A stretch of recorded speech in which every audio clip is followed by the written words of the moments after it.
First News with Keeler in the morning on WIBX and WIBX950.com. Brad Blakeman is the former deputy assistant to President George W. Bush. We have everybody calling in this morning. Wow. Out of the blue. Not really. Good morning, Brad. Thanks for coming on. Hey, good morning. So the Senate has voted to take the infrastructure deal, and through all of this, all eyes on Republicans, because they're going to put a stop to this. But at the end of the day, it may very well be the Democrats that get in the way. What do we know here? What are your thoughts? Well, the people have to understand there are two infrastructure bills. There's one that's bipartisan and one that's strictly partisan. Yep. The partisan Democrat bill is over $3.5 trillion and has very little to do with infrastructure. The only thing about infrastructure is the name of the bill. Yeah. The bill is chock full of things that climate change, pre-kindergarten, not bridges, tunnels, roads, electric grid. The bipartisan bill, which receives a healthy bipartisan support of Republican senators, has a lot to do with infrastructure, has a lot to do with rebuilding our electric grid, roads, bridges, rail, and that's about $1 trillion. And look, with a Democratic government that controls the White House and both chambers, the best thing Republicans can do is make sure that there's compromise, at least on a bill that will be one that rebuilds America's infrastructure. So I think it's a good thing. Mm-hmm. But as you say, Democrats want it all. You know, they don't want a bipartisan bill. Would you agree that, and it's so easy for us to hear the stories in the news. It's like even how you presented it. You presented the left plan in almost a negative way, and then the plan that both parties have agreed on. You presented it much more in a positive way, which I personally agree with. But when you really dig in, the stuff the AOCs of the world want, pre-K and this redefinition of what infrastructure is. I've watched a lot and I've read a lot about this. It's not that it's bad. I think they're all valuable things that should be considered, but they should be considered in a separate bill. Do you agree with that? Oh, absolutely. Yeah. But that's the problem with Democrats. They don't want a single standalone bill. Yeah, that's the problem with government.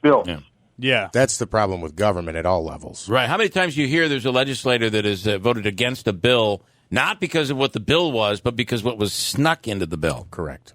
Brad, and that's been a problem with government for a long time. Correct. And the worst bills are the ones that sound the best. Right. So what do you think happens here? I mean, you've been around for a long time, and you've seen the push and the give and the back and forth. What do you think is going to happen? At the end of the day, don't you think these far-left Democrats are going to have to come around? No doubt about it, and it's up to the President of the United States to bring those Democrats around. Yeah. When you deliver more than a dozen Republican senators in a Senate that is 50-50, that is a huge move towards bipartisanship and compromise. Yeah. Compromise is not a dirty word. We have to do it in every facet of our life, so why should politics be different? Right. And if Democrats are not able to deliver a compromise bill when they control all levers of government, shame on them. Yeah.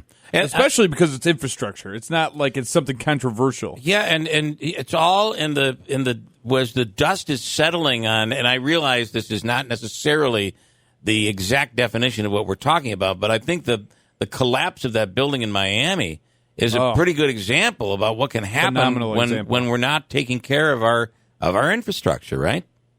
There's no doubt about it, and the most dangerous infrastructure to the entire United States is our electric grid. That must be done. It's not something that would be nice if it was done. Yeah. There are certain things in America that have to be done. And the last question I have, which is completely out of left field. I just feel like George W. Bush would have been, working with him as you did, would have been the guy that you wanted to be around, like whether you're a Republican or Democrat. I know there's all this, the attacking and the political stuff, but if you want to sit down with somebody and have a conversation, it's with George W. Bush. And a cocktail. What do you say to that? Yeah. What you see is what you get with George W. Bush, and he's one that is very respectful. He's one that would reach across the aisle. He understood that in order to get things done, it can't be my way or the highway. Yeah. And he was able to do great things with Democratic support for the country. And we're missing that today. Somehow compromise is a dirty word. Yeah. It's selling out. It's not. We have to do it in our personal lives. We have to do it in our professional lives. Why should politics be any different? Are there enough? Because there will be people on the right, that far right and far left. Those are the all or nothing people. Is there enough somewhere in between to get stuff done? Absolutely, and you see it in the more than a dozen Republicans who are signed on to the infrastructure bill. Of course it's possible, right? But, you've got to discount the crazies on both sides and work towards the middle. Seems so logical. Brad Blakeman, thank you so much for the time. We appreciate your service and the time you gave us here this morning. Thank you. My pleasure. Take care, guys. Have a great day. You see why I hired Brad?